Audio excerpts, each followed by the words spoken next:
TheStreet goes behind the story on the Volkswagen emissions scandal with Jack Ewing, a correspondent at the New York Times, who wrote a story about when the top exec at VW learned about emissions problems. Jack, your reporting focuses on a memo that Martin Winterkorn, the former CEO, received that detailed there were some problems with emissions.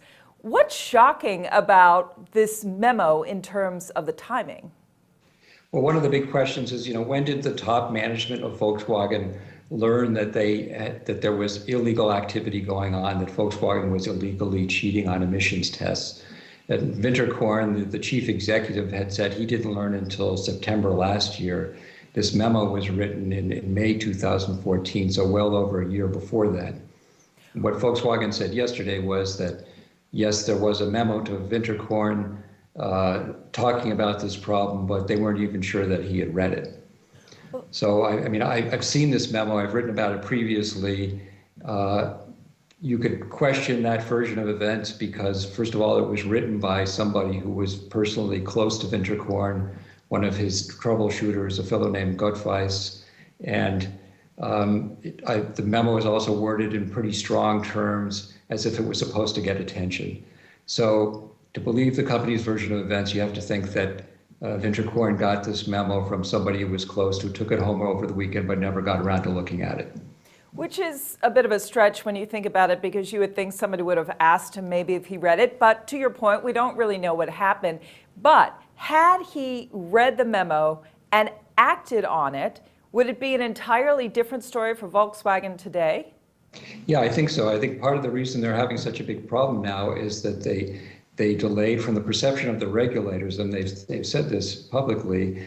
They felt that they were strung along, given different explanations and excuses, and a year and a half went by almost before Volkswagen finally came clean. And when the regulators finally found out, they were pretty mad. And I think if Volkswagen had, right in the beginning, been straightforward about what was going on, this whole thing might not have been anywhere near as big a scandal as it has turned out to be. And it certainly would have potentially cost the company a lot less. Yeah, for sure. For sure. There's no question about that. And I think that's a big part of the story, in addition to the story of who originally was responsible for manipulating the software to cheat, which goes back a decade. Where do you think this story heads next in terms of corporate responsibility at Volkswagen? Obviously, there were changes when this news occurred, but what has to happen now, in your view? Well, there's still, the people that are running the company now are still pretty much insiders, people who have been there for a long time. So there's still a question, did any of them know anything? Did any of them not take action that they should have taken?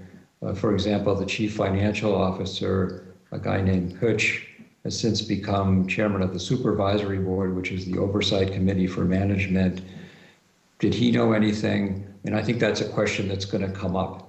Not necessarily whether they knew about the cheating 10 years ago, but should they have taken stronger action? Should they have known what was going on, at least after May 2014, when this first came to the attention of regulators? And Jack, you said you read that memo. What stood out to you as perhaps the most jarring part of it? Well, they use the word defeat device. In other words, software that's programmed specifically to deceive regulators, to cheat on emissions tests. So there was already an awareness back then that this was a risk. The tone of it to me kind of read like, no one is asking, was there a defeat device? They're saying this is something that could come up. They don't sound so surprised about it. And that's kind of what struck me. That's not enough to prove anything yet, but it does raise some questions that I think have to be answered in the next couple of weeks and months. Jack Ewing of the New York Times, thank you so much for your time today. You're welcome. I'm Rhonda Schaffler for TheStreet.